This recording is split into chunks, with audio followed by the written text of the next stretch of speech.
शिक्षक साथियों, एक बार HRSB education and motivation YouTube channel पर आपका फिर से स्वागत है।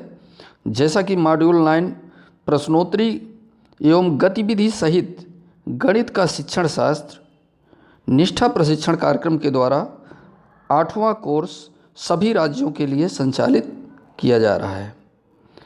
यह प्रशिक्षण ऑनलाइन निष्ठा प्रशिक्षण दीक्षा ऐप के द्वारा 16 नवंबर 2020 से प्रारंभ होकर के 30 नवंबर 2020 तक चलने वाला है। निष्ठा प्रशिक्षण राष्ट्रीय स्तर का है साथियों। इसे तैयार करने वाले विशेषज्ञों ने एक मनोवैज्ञानिक अनुमान लगाया है। इसके एक कोर्स के भाग को ठीक से देखने, समझने और सीखने में 3 से 5 दिन लग सकते हैं और इतना समय भी हम सबको दिया भी गया है। इसलिए कोर्स को समझ कर करें, सीखें और आगे बढ़ें। जल्दबाजी करने की आवश्यकता नहीं है और चाहें तो जो महत्वपूर्ण पॉइंट हो उसे नोट भी करते जाइए। इस कोर्स में बहुत कुछ नया सीखने और समझने के लिए मिल रहा है। उपयुक्त कोर्स को आप सीधे लिंक के माध्यम से भी हमारे डिस्क्रिप्शन बॉक्स में जाकर आप वहां से सर्च बार में टाइप करके भी ले सकते हैं। गणित का शिक्षण शास्त्र, ये लिंक इस प्रकार से हमारे डिस्क्रिप्शन बॉक्स में मिल जाएगा। वहां से आप सीधे निष्ठा प्रशिक्षण दीक्षा ऐप में जाकर के प्रशिक्षण प्राप्त कर सकते हैं। साथियों, उपरोक्त तीनों मॉड्यूल्स की लिंक डिस्क्रिप्शन बॉक्स में आपको उपलब्ध हो जाएंगी। साथियों, यह वीडियो अगर पसंद आए तो लाइक और सब्सक्राइब ज़रूर करें। हाँ तो साथियों, शुरू करते हैं प्रश्नोत्तरी, जो अंतिम भाग में पूछे जाने वाले महत्वपूर्ण प्रश्न हैं। ध्यान से देखिएगा। इनमें से किसे गणित की आनंददायी बनाने की ज़रूरत नहीं है? परिकल्पना करना और उसका सत्यापन करना, भागीदारी, कार्य में मग्न रहना, केवल समस्या के बारे में छात्रों को बताना। ये गणित को आनंददायी बनाने की ज़रूरत नहीं है। परिकल्पना करना और उनका सत्यापन करना ये सही है। भागीदारी करना ये भी सही है। कार्य में मग्न रहना ये भी सही है। लेकिन गणित को आनंददायी बनाने में ज़रूरत किसकी नहीं है? केवल समस्याओं के बारे में छात्रों को बताना। यहाँ विकल्प चौथा ये आपका सही होगा। ये से चौथे पर क्लिक करेंगे साथियों। नेक्स्ट क्वेश्चन है, व्यंजक x+2 है।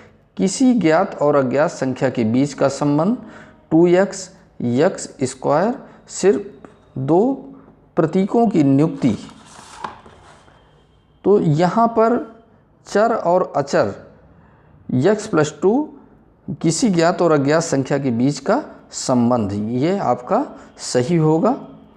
यहाँ पर आप फर्स्ट नंबर पे क्लिक करेंगे। नेक्स्ट क्वेश्चन है साथियों, निम्नलिखित में से कौन सा विकल्प सही नहीं है? यहाँ पर सही नहीं है वो चेक करना है। गणित सिखाने में खेल का उपयोग किया जाता है, बिल्कुल किया जाता है। गणितीय समझ के लिए, बढ़ी हुई समझ के लिए, गणित के प्रति रवैया बनाने के लिए, गणित के प्रति बेहतर रवैया बनाने के लिए, बच्चों की ऊर्जा और समय की बर्बादी के लिए, बच्चों की समस्या को सुलझाने की क्षमताओं के विकास के लिए समर्थन। यहाँ पर गणित सिखाने में खेल का उपयोग किया जाता है, लेकिन यहाँ पर तीसरा विकल्प बच्चों की ऊर्जा और समय की बर्बादी, यह विकल्प गलत है। यह ऑप्शन सी करेक्ट होगा।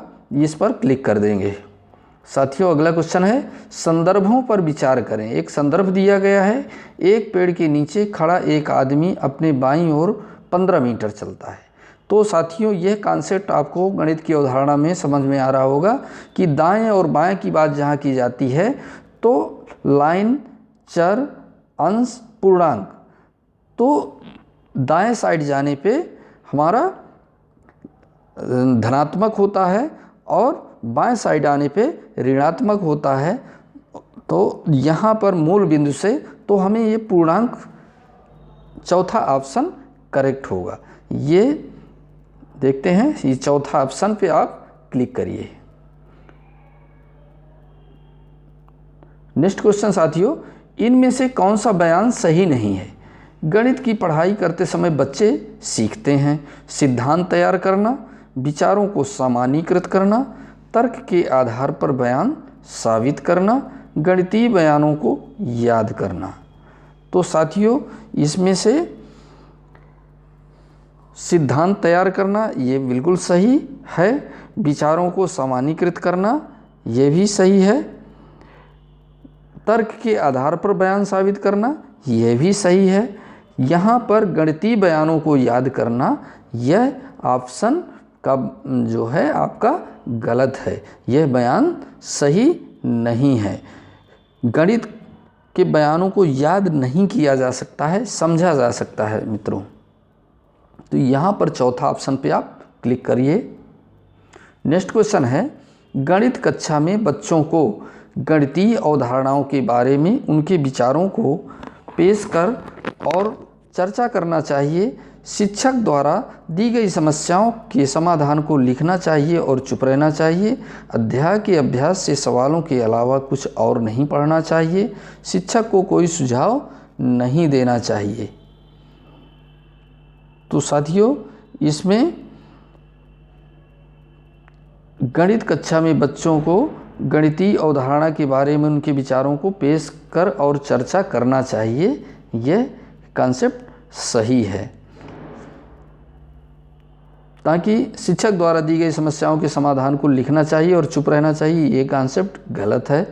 अध्याय के अभ्यास में से सवालों के अलावा कुछ और नहीं पढ़ना चाहिए, ये भी गलत है। शिक्षक को कोई सुझाव नहीं देना चाहिए, ये बिल्कुल गलत है। इसमें से मित्रों पहले पर क्लिक करिए, फर्स्ट ऑप्शन करेक्ट है। नेक्स्ट क्वेश्चन है, एक प्रासंगिक स्थिति पर काम करते हुए छात्र से उम्मीद है इसमें शामिल गणितीय सिद्धांत की पहचान करना। अध्यापक जोर देता है इसलिए करें, परीक्षा में लिखने के लिए करें, यह सिर्फ मजाक के लिए करें। अब सोचिए साथियों, यह प्रासंगिक स्थिति पर काम करते हुए छात्र से क्या उम्मीद शिक्षक रखता है? इसमें शामिल गणितीय सिद्धांत की पहचान करें। अध्यापक जोर देता है इसलिए करें, यह दूसरा ऑप्शन तो बिल्कुल गलत है। तीसरा, परीक्षा में लिखने के लिए, यह बिल्कुल गलत है। यह सिर्फ मजाक के लिए करें, यह तो बिल्कुल ही गलत है। यहाँ पर फर्स्ट ऑप्शन करेक्ट होगा, जिसमें शामिल गणितीय सिद्धांत की पहचान करें। साथियों फर्स्ट पे क्लिक कर दीजिए। नेक्स्ट क्वेश्चन है, गणित में की गई गतिविधियाँ, कौन कौन सी एक्टिविटीज़ गणित में करवाई गई? छात्रों को खुशी से गणित की अवधारणाओं को ढूंढने के योग्य बनाती हैं, छात्रों को शारीरिक रूप से तैयार करती हैं, छात्रों को अवधारणाओं को याद रखने में मदद करती हैं, छात्रों को तेज़ी से गणना के योग्य बनाती हैं। तो यहाँ पर साथियों छात्रों को शारीरिक रूप से तैयार करती हैं, यह गणित में बिल्कुल गलत है। छात्रों को अवधारणाओं को याद रखने में मदद करती हैं, ये भी नहीं है। छात्रों को तेज़ी से गणना की योग्य बनाती हैं, ये भी विकल्प सही नहीं है। यहाँ पर गणित जो भी गतिविधियाँ कराते हैं छात्रों की इच्छा अनुरूप, छात्रों की खुशी से गणित की अवधारणाओं को ढूंढने के योग्य बनाती हैं। यहाँ पर फर्स्ट ऑप्शन करेक्ट होगा साथियों, ये आपने फर्स्ट पे क्लिक किए। नेक्स्ट क्वेश्चन, प्राथमिक स्तर पर गणित सीखने के मूल्यांकन के लिए इस पर ध्यान दिया जाना चाहिए।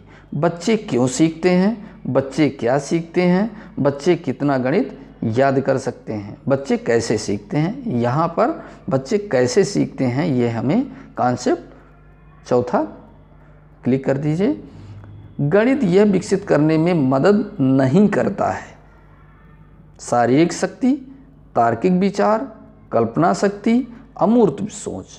तो यहाँ पर गणित हमारा तार्किक शारीरिक शक्ति से कोई लेना देना नहीं है। तार्किक विचार को विकसित करता है, कल्पना को विकसित करता है, अमूर्त सोच को विकसित करता है। यहाँ पर शारीरिक शक्ति यह विकसित करने में मदद नहीं करता है। गणित यहाँ शारीरिक शक्ति को विकसित करने में मदद नहीं करती है। यहाँ यह ऑप्शन फर्स्ट क्लिक कर दीजिए, करेक्ट है। इस प्रकार से 10 क्वेश्चन हमने सबमिट किया और 10 में से 10 इसके साथियों एक भी नहीं करना है। सबमिट करने के बाद 10 में से 10 यहाँ आपके सही हुए, करेक्ट हुए आंसर।